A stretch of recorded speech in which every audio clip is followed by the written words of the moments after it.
त्या दिवशी सीओ साहेब तुमच्यासोबत बैठक घेऊन या संबंधीचे जे विषय आहे त्याच्यासाठी ते मार्गी लावतील अशी मी सर्वांच्या वतीनं तुम्हाला साहेब सूचना करतो आहे। आणि लवकरात लवकर आपण ही बैठक कोणत्या दिवशी घेता येईल याच आठवड्यात होत असेल तर घेऊ शकता।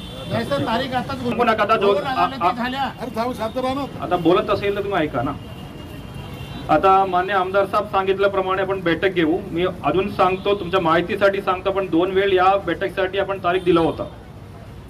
त्या दोन्ही तारीख मध्ये तुमच्याकडून कुठलाही सेवानिवृत्त शिक्षक आमच्याकडे हजर नव्हते।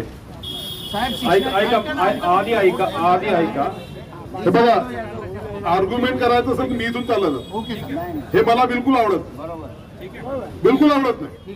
फुकटची लीडरगिरी मी कधी करत नाही, समजलं का? अधिकारी आले, अधिकाराच्या हिशोबाने चालावं लागेल। ते सांगत आहे तुमचे पदाधिकारी आहे। 2 दिवस मी स्वतः फोन केला, त्यांनी सांगितलं की तुम्ही पाठवा, मी घ्यायला तयार आहे। मग त्याच्यानंतर तुमच्याकडून आपला कोणताही जर प्रश्नाचा मार्ग काढायचा असेल तर तो बैठकीतून निघतो। मग बैठकीतून टेबलवर बसून इथं होणार आहे का उभे काम? चर्चा होणार आहे का आठवड्यामध्ये? मी तुमच्या वतीनं सगळ्यांच्या समोर सांगतो, या आठवड्यामध्ये तुम्ही बैठक लावायची। जर तुम्ही बैठक नाही लावली तर मी यांच्यासोबत आंदोलन तुमचा घेराव करील हे सुद्धा सांगतो। धन्यवाद।